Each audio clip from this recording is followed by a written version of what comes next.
Fala pessoal, sejam todos bem-vindos a mais um podcast da Eu Revisei. Hoje a gente está aqui com a presença ilustre da nossa mentoranda, ex-mentoranda, agora atual residente de pediatria.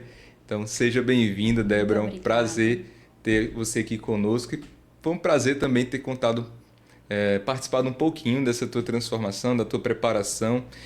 E agora eu estou aqui como uma folha em branco, querendo aprender um pouquinho mais sobre a tua preparação para a gente compartilhar com outras pessoas que se identificam um pouquinho aí com a tua história. Então, fala aí para a gente em que locais tu passou, qual foi a especialidade e o porquê da escolha da especialidade do local. Assim, né? Eu formei final de 2023 e eu muito indecisa com o que eu ia seguir, o que eu ia fazer. Pensei em anestesia, pensei em outras áreas, pensei em intensiva, várias coisas. Mas me encontrei, principalmente quando eu comecei a trabalhar na pediatria. Já era uma ideia que eu tinha, eu gostava muito, sempre gostei muito de pediatria. Mas vi que era o que me fazia feliz realmente e tomei a decisão, né? Então tu formou querendo outra especialidade? Formei indecisa, muito indecisa, assim, com a pediatria na minha cabeça, mas sem certeza.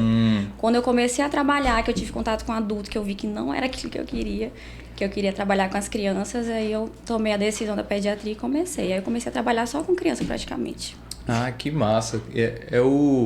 Acho que isso de você ter contato é muito importante, muito né? importante. Às vezes quando você até não passa na residência de cara e aí você se vê no trabalho em mais um ano e você tem contato com outras especialidades, com você certeza. acaba mudando de ideia.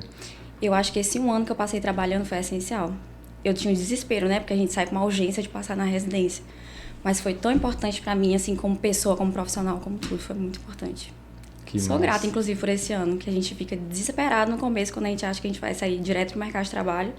Mas foi muito bom. Por que tu acha? Agora eu vou aproveitar o gancho aqui de tu falar pra gente por que esse ano foi fundamental, porque o que acontece? Eu também passei pelo mesmo processo de não ter passado na residência e ter um ano que foi super importante para mim como pessoa. Muita gente às vezes pensa que é o fim do mundo não passar na residência, exatamente. Pensa que não existe vida fora da residência, fica com medo de não estar seguindo essa quase que corrida dos ratos, assim, de forma irracional, que é estar na residência porque quer estar no outro ano. E como que foi esse ano fora da residência para ti? Nossa, foi assim, hoje eu sou muito grata. Aquela história, né? Deus sabe de tudo. A gente pensa que está acontecendo tudo errado, mas Ele sabe exatamente o que Ele quer para nossa vida, né?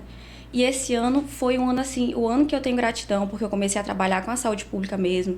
PSF, nossa, o PSF mesmo, a saúde básica, ensina muito a gente. Então, esse ano que eu tive esse contato, porque na minha cabeça eu iria sair direto para a residência, continuar sendo uma estudante, uma aprendiz.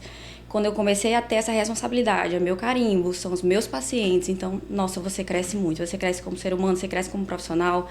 Você tem contato com outras realidades, outras pessoas, outros pacientes. Foi muito importante. Que massa. Basicamente, né? Acho que tu deve ter sentido a mesma coisa. Foi bem parecido também. Nossa, eu não fazia ideia do quanto eu precisava, entre aspas, fracassar, né? Isso. Porque às vezes o melhor para nós a gente simplesmente não tem ideia, né? Do que a gente pensa que o melhor para a gente é estar na residência no ano seguinte, a gente simplesmente não faz ideia do que realmente a gente precisa. Do que a gente precisa. E a gente só se dá conta quando vive. E Débora, conta aí pra gente quando que começou a tua preparação, né? Então tu falou que formou no final do ano de 2023, isso. Não é isso? Começou a trabalhar e aí teve o período ali que tu não teve um resultado satisfatório nas provas, tu já meteu a cara nos estudos em janeiro do ano passado? Como que foi? Não. Então, pra mim foi muito desafiador começar a trabalhar, o mercado de trabalho em si. E aí eu tive que me adaptar a isso, né? Então não foi fácil. Eu comecei a minha vida, girou em torno ali do meu trabalho no começo do ano. Eu não consegui estudar da forma que eu queria, né? Eu acho que até o que a gente conversou que poderia servir de exemplo para alguém, essa minha situação, porque eu realmente não consegui ter ritmo de estudo, assistir aulas de cursinho, fazer tudo certinho, como a gente faz, né? Como a gente tem que fazer, como é esperado que se faça. E aí, quando deu mais ou menos ali em julho, agosto, eu voltei a assistir aulas, comecei, né? Porque o começo do ano não foi fácil. Assim, você tem que lidar com várias questões psicológicas, algumas questões familiares também, suas novas responsabilidades. E aí, quando deu mais ou menos no meio do ano, eu vi que se eu não começasse de alguma forma, eu poderia não ter uma mínima chance, né? Eu ficaria mais um ano sem ter acesso à residência médica. E aí, quando chegou ali por volta de julho, eu comecei a assistir aulas e eu vi que aquilo ali não ia dar certo de jeito nenhum. Porque eu sempre gostei muito, eu sempre fui muito apegada a apostilas, a aulas mesmo, assistir. Eu sempre fui essa pessoa do papel, sabe? De fazer resumos. Então, mesmo quando eu, no meu internato, que eu sempre gostei muito de estudar, mas sob demanda, né? Aquilo que você vê, você acaba estudando, trabalhando, acho que fica nessa mesma lógica. Você precisa saber mais de alguma coisa, você vai estudar aquilo. E na residência você tem que se preparar, né? Você tem que saber que prova você vai fazer, você tem que saber o que mais cai naquela prova, você tem que ter uma noção de tudo isso. E aí eu vi que o meu método ali, por volta do meio do ano, não daria certo. Foi quando eu procurei vocês, que, gente, foi uma luz no fim do túnel. Eu vi assim, eu tenho que ter um estudo de forma inteligente, tem que ter um estudo inteligente, porque senão não vai dar certo aqui do jeito que eu tô fazendo, vendo aulas, assim, aleatórias, com base no que eu pesquisava, que caía mais, ou no que o Enare era a minha primeira prova, né? E aí foi quando eu encontrei vocês, que me indicaram. Então, começou ali mais ou menos em junho, julho, tua preparação, julho, assim, o primeiro contato. O primeiro contato, quando eu voltei, eu caí assim em mim, que eu precisava voltar, que senão eu ia perder muito, ia perder o resto do ano, né, no caso. Então, muito massa primeiro saber disso, né, de que começou já um pouquinho mais tarde. Um pouquinho tarde. Talvez alguém esteja assistindo esse vídeo já no meio do ano e assim, desanimado que não dá tempo. E tá aqui a história da Débora para dizer que sim, dá tempo.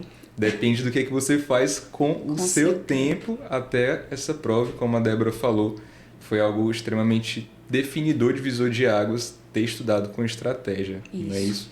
Então me conta, tu começou ali vendo aulas do cursinho, não é isso? Tu falou?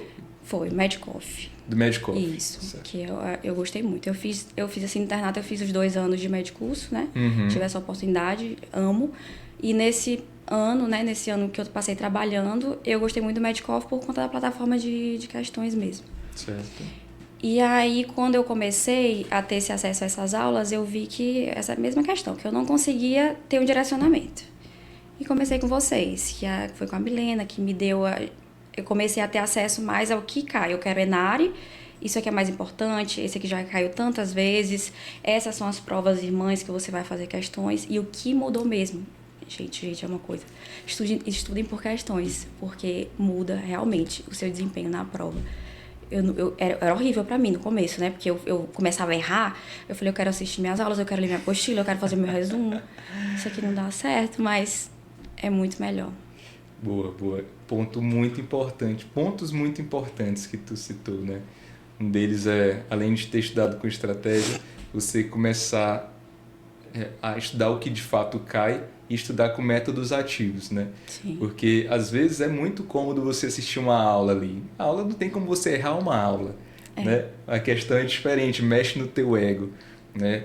E algo que funciona muito no aprendizado não é alguém te falar uma informação, né? O que a gente almoçou ontem, sim, a gente não lembra. Mas se alguém te ofendeu ontem, tu sabe o CPF da pessoa. Até. Então, o fato de a gente se emocionar com o contato com uma questão ali, principalmente aquelas que são valendo, né? Geralmente tem aquela prova que a gente faz, a gente lembra daquela questão específica que a gente errou, então a gente leva para toda a vida. Da mesma forma, são as questões que a gente faz no dia a dia. É um método que é ativo, né? E, além disso, é um método que muitas vezes nos emociona e faz com que aquela retenção seja mais otimizada. Sim. Então, quem que era a Débora antes da mentoria? Quem que era a Débora depois? O que é que tu acha que mudou na tua rotina? Como que era a segunda-feira da Débora antes? Quem que era a segunda-feira da Débora depois ali? Como que foi a organização disso? Assim, com a mentoria, sendo bem sincera, eu comecei a ter uma rotina. Eu nunca fui uma pessoa muito disciplinada. Então, eu sempre estudava assim quando eu tinha uma vontade. Agora eu vou estudar. A mentoria te dá disciplina, de certa forma, né? Você tem metas para alcançar naquela semana e você tem metas diárias também, que foi o que eu conversei muito com a Milena. Milena, eu preciso de alguma coisa que seja diário ali comigo, porque senão eu não faço, eu me conheço. Ainda mais com o trabalho, eu viajava para o interior para trabalhar no meu PSF. Então era uma rotinazinha um pouco cansativa, né? E aí ela fez tudinho, assim, você chegar no dia que eu tenho PSF, que eu passava o dia todo trabalhando. Aí eu tenho uma quantidade menor de questões para fazer, vamos dizer assim. Mas eu tinha as minhas questões que eu tinha que fazer. Então eu acho que a Débora de antes é menos disciplinada, com certeza menos disciplinada. E eu tinha menos noção também dessa questão do estudo, de uma forma mais ativa realmente de estudar. Eu era muito fechada, essa questão do ego mesmo, eu não suportava errar a questão e achar que eu não sei aquele conteúdo. E aí foi o que eu aprendi. Acho que todo o meu estudo mudou depois da mentoria, a forma que eu estudo realmente. Perfeito. E como é que funcionava as tuas revisões ao longo da semana? Como é que tu organizava elas? Era todo dia? Tu revisava somente no final de semana? Existia algum... Até porque tu entrou na mentoria já era um pouquinho, já quase que na reta final, não foi isso? Cara, eu entrei na mentoria, eu fui olhar minha conversa, foi 27 de agosto que eu entrei em contato com vocês, eu comecei mesmo em setembro. Caraca. Outubro era o Enário. Era uma corrida assim mesmo contra o 5 tempo. anos em 5 dias, né? Quase que 50 isso. anos em 5, era isso aí. 50 anos em 5, né? Eu falei pra Milena isso aí. Eu falei, Milena, eu tenho que fazer um milagre aqui, porque eu quero muito passar esse ano. E o Enário era a prioridade porque era o acesso que eu tinha aqui à pediatria daqui, né? Do nosso estado, aqui do Maranhão.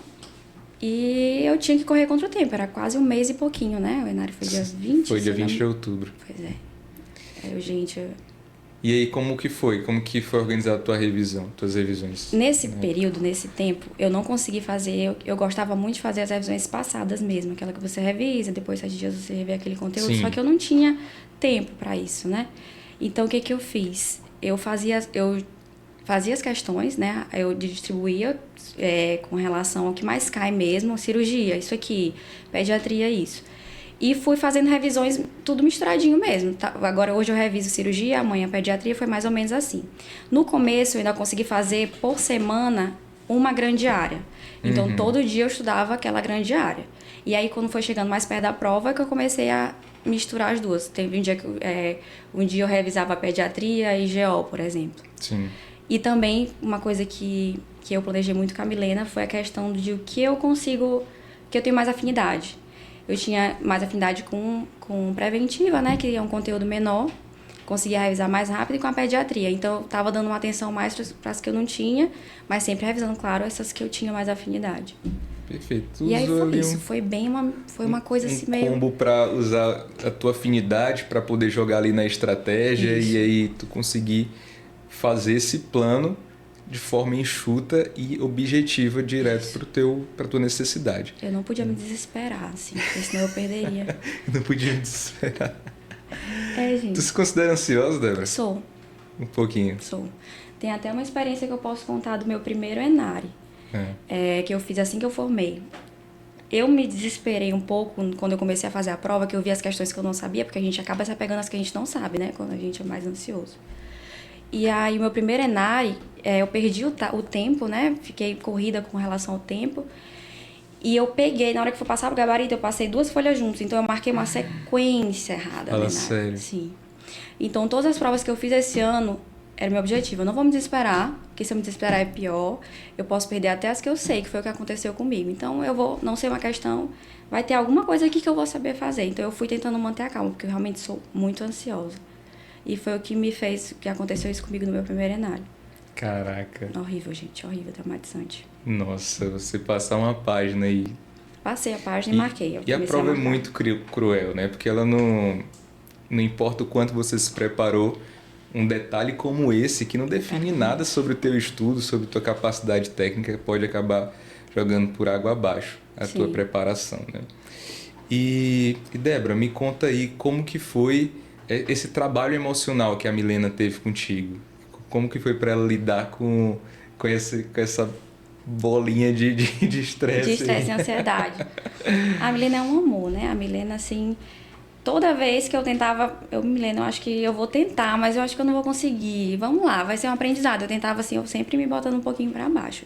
E a Milena tem a fé no seu potencial, aquela coisinha, a coisa mais bonitinha do mundo. Tem a fé no seu potencial, você vai conseguir, acredite em você, não desista, dê o gás final, não interessa o tempo. Então, ela sempre foi essa pessoa. Isso é muito importante, cara. Esse encontro semanal que eu tinha com ela dando assim, só de eu saber que eu ia encontrar a Milena e que ela ia perguntar o que foi que eu fiz, me dar novas metas e me dar esse gás mesmo, já te ajuda muito. Com certeza. É muito Tu importante. me falou que funcionava muito com metas, né? Como que era? Tu tinha um número específico de questões para bater por dia, por semana? Como que funcionava isso? Por dia. Eu acabei fazendo por dia por causa dessa instabilidade da minha rotina. Então, eu fazia... ela me dava uma média de 40 a 60 questões. Tinha dias que eu só conseguia fazer 15. Tinha dias que eu fazia 30. Dependia do trabalho também, porque eu estava trabalhando. Eu conseguia reduzir meus plantões, mas eu continuava trabalhando. E aí era isso, eu tinha metas diárias. Alguns dias eu conseguia fazer 30, outros dias 80, alguns dias 100. Eu não tentava, assim, me apegar muito, mas todo dia eu tentava fazer questões. Todo dia fazia. E estudava por essas questões. A plataforma que eu usei, que foi a Medcoff, é muito boa por causa disso. Cada questãozinha tem uma aula muito completa embaixo. Então, às vezes, eu perdia muito tempo em uma questão só estudando aquele assunto. E aí, só quando eu não conseguia mesmo, assim, que eu não conseguia entender, que eu ia pra aula deles. Mas era o meu último recurso. Perfeito. Tu me falou que ainda assim, mesmo tendo começado um pouquinho mais tarde, conseguiu manter alguns plantões, né? Conseguiu manter o trabalho. Como que funcionou essa rotina? Como que tu organizava para conciliar as duas coisas aí? Será que eu tô perto? Acho que sim, né? Não, tá tranquilo. Eu fiquei com poucos plantões, eu entreguei, né? Eu tinha segunda, eu pegava todas as 6 horas. Eu montei, na verdade, desde o começo do ano, uma rotina sabendo que eu precisava estudar, mesmo eu não tendo conseguido no começo, né? Então, eu peguei plantões curtos de 6 horas, eu não pegava noturnos, raramente eu pegava o noturno. E aí, quando chegou mais ou menos em julho mesmo, e depois que eu comecei com vocês, eu fiquei só com quinta, sexta, manhã de 6 horas. E o meu PSF, que era toda terça e quarta, eu passava 2 dias no interior, que eram os dias mais cansativos. Então, tinha 2 dias aí que tu fazia o PSF e 12 horas, 12 de horas de plantão plantão semanal. Fixo ali, né? Quantidade baixa. E quando tu ia pro PSF, tu conseguia estudar lá no interior também, não? Menos, né? Eu acordava muito cedo para sair de São Luís, chegar até lá. Assim, no intervalo do almoço, eu conseguia fazer algumas questões. E quando eu chegava também lá no hotel, eu conseguia fazer algumas questões. Ficava nessa. Era o tempinho que eu tinha, eu tava fazendo as questões mesmo. Cara, que guerra, né? É uma Aquela guerra. coisa de que quanto menos tempo você tem, mais tempo você acha, né? Pois é. Tu já tinha pouco tempo ali até a prova e mesmo com a rotina dos plantões, do trabalho, conseguiu achar tempo e encaixar as metas aí ao longo do teu dia. Eu tinha pouco tempo. E Débora, e fala aí pra mim, embora tu tenha passado... Primeiro me fala os locais que tu passou, que pra quem não sabe de casa, foi Juvencio, né? Juvencio Matos aqui, que São era Luís. a minha escolha. E SESDF, que foi o que saiu agora, né? Saiu a primeira chamada. Inclusive saiu hoje, né? Saiu hoje a HRT. Parabéns. Obrigada. Me cocei E que era a todinha. tua primeira escolha, né? Minha primeira escolha, HRT. Primeiro passei na HRC, que era lá é um sistema muito bom de primeira e segunda chamada. Mesmo que você passe na sua segunda, você continua rodando na lista da primeira opção. E é toda uma matemática lá na questão do SESDF para você escolher o hospital, né? Sim. E aí foi isso que aconteceu. HRC, não matriculei porque estava matriculada aqui já no Juvencio e agora fui chamada para o HRT, no SESDF. Escolheu, né? Para quem começou no final e ainda Gente, conseguiu escolher. Não Que é tão coisa assim. massa. E olhando para trás, então mesmo tendo obtido grandes resultados, né? Resultados inclusive que eram tuas primeiras escolhas, né? A gente sempre tem alguma coisa que, não, se eu tivesse feito dessa forma, poderia ter sido um pouquinho mais fácil, a subida poderia ter sido menos íngreme. O que é que tu poderia elencar aí pra gente de casa, até pra gente aprender também com os erros dos outros, né? O que é que tu poderia citar aí pra mim?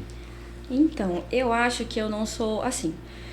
Toda história é um exemplo, né? A Sim. minha é de uma corridinha contra o tempo. Eu fiz a primeira prova em outubro, que foi o Enari, que era a minha prioridade, então eu dei um gás mesmo. E em dezembro eu fiz o SESDF e fiz o São Paulo. Então eu escolhi, a minha prioridade era o Enari, que era aqui em casa, né? O Juvencio. E eu fiz outras provas que me davam, assim, provas que rodavam mais. O São Paulo é um provão, né? São muitos hospitais, então você tem muitas oportunidades. E o SESDF também, que é essa questão de família em Brasília, mas também é uma prova boa. Comparada às outras residências, tem uma quantidade de vagas ok. E aí eu fiz a escolha baseada nisso. Então eu acho que a gente tem que conhecer primeiro o que você quer, o local que você quer. Claro que se eu quisesse um hospital muito concorrido, esse meu tempo talvez não seria suficiente. Provavelmente não seria suficiente. Então eu acho que a primeira coisa é você conhecer mesmo seu objetivo. O que eu preciso fazer para chegar até o meu objetivo? O meu, no caso, era o Enari. E esse tempo foi suficiente, mas eu acho que o meu erro principal foi não ter conseguido, desde o comecinho, ter uma rotina, uma disciplina de estudo. Porque eu queria ter revisado mais, queria ter começado antes, queria ter feito tudo da forma correta e esperada, né? Uma mentoria. Hoje em dia, se eu me preparar realmente para uma prova, eu vou ter que me preparar, né, para o R+. Vou estudar com antecedência e provavelmente com vocês, com uma mentoria boa, porque realmente faz a diferença. Eu indiquei para todas as minhas amigas, para todos os meus colegas que estão passando por isso, porque faz diferença. Então, eu acho que é isso. Você tem que conhecer seu objetivo, os meios que você tem para chegar lá, saber muito bem qual é a prova. Quando você é familiarizado com essa prova, a prova que você quer, ela fica mais fácil, ela fica mais tranquila. Alguns conteúdos vão ali, você pode nem dominar tanto conteúdo, mas você domina a questão e você consegue acertar. É o saber fazer prova. Saber fazer prova. E eu vi a diferença com o meu rendimento em relação ao ENARE e ao SESDF. Que eu tive um rendimento melhor no SESDF, porque eu treinei muito para aquela prova. Eu tive até dezembro, né? Eu tive um tempo maior. Então eu fiz muitas questões direcionadas a ela, eu sabia o que caía mais. Então eu acho que é isso. Eu faria diferente no meu tempo. Eu teria começado antes. Eu acho que é válido, eu acho que doe mesmo seu tempo a isso, a esse objetivo, vale a pena. Eu acho que a gente tem que fazer nossa residência mesmo. Tem lugares que são muito mais concorridos, especialidades mais concorridas, tem especialidades que são 2 vagas de ampla concorrência, né? Então, acho que é isso. Começar cedo, dedicar seu tempo e ter disciplina mesmo, revisar questões principalmente. E eu acho que eu faria diferente assim. Sensacional. Pra eu não ficar tão desesperada também, porque imagina a corrida que a ansiedade que gera, né? Você ter pouco tempo e você ter um objetivo. Sensacional. Isso foi até um conselho que o Gabriel também, que foi entrevistado aqui com a gente, deu. Que a gente não precisa ter pressa, mas também que a gente não perca tempo, né? Isso. O melhor momento para a gente começar sempre terá sido ontem e o segundo melhor vai ser hoje, né? Então não adie o que é inegociável para você. A vaga de residência é algo inegociável. Então, por que começar amanhã? Né? Começa hoje do jeito que você pode, né? Que eu acho que é algo que você nunca vai se arrepender. Com certeza. E, Débora, para a gente finalizar esse bate-papo, que foi uma delícia, eu queria que você desse um conselho para quem está começando essa jornada agora, rumo a uma vaga de pediatria e às vezes até está começando um pouquinho mais tarde. Qual que é o conselho que você daria para quem está em casa? Gente, primeira coisa, eu acho que fé mesmo, você tem que ter calma no seu coração, ter fé em Deus, acreditar que você tem o seu momento, você vai ter o seu momento de aprovação, se é o que você quer, e não desistir, não pode desistir, é como a Milena me falava, você só não pode desistir. Tente, faça, não desanime, estude direitinho, dedique seu tempo que vai dar certo, uma hora você chega lá e dá certo. Sensacional. O aprovado é a pessoa que saiu da condição de reprovado algum dia, da condição técnica de conhecimento de reprovado, que não desistiu. E aí ele foi evoluindo até chegar na condição de aprovado. Exatamente. Que é onde tu chegou agora, né? Se você estudar direitinho, de forma inteligente, chega lá. Sensacional. Débora, muitíssimo obrigado por esse bate-papo. Amigo. Parabéns pelos resultados que tu colecionou. Total mérito teu por ter tido inteligência emocional, por ter escolhido, né, bater tuas metas, por ter escolhido recomeçar todo santo dia. Isso com certeza é algo que não é fácil. Isso serve de exemplo para mim, serve de exemplo para quem está em casa. Então, muito obrigado pela tua presença. Prazer. E pessoal, se você quiser acompanhar outras histórias inspiradoras aqui como a da Débora, acompanhe a gente aqui no canal do YouTube, acompanhe a gente lá no Instagram, @eu.revisei. Se tiver alguma dúvida para a Débora, se tiver alguma dúvida sobre serviço, pode mandar aqui nos comentários ou então mandar lá no Instagram, que a gente vai tirar com todo prazer. Tá bom? Prazer, gente. Muito obrigada. Então, até a próxima. Obrigado pela companhia. Até mais.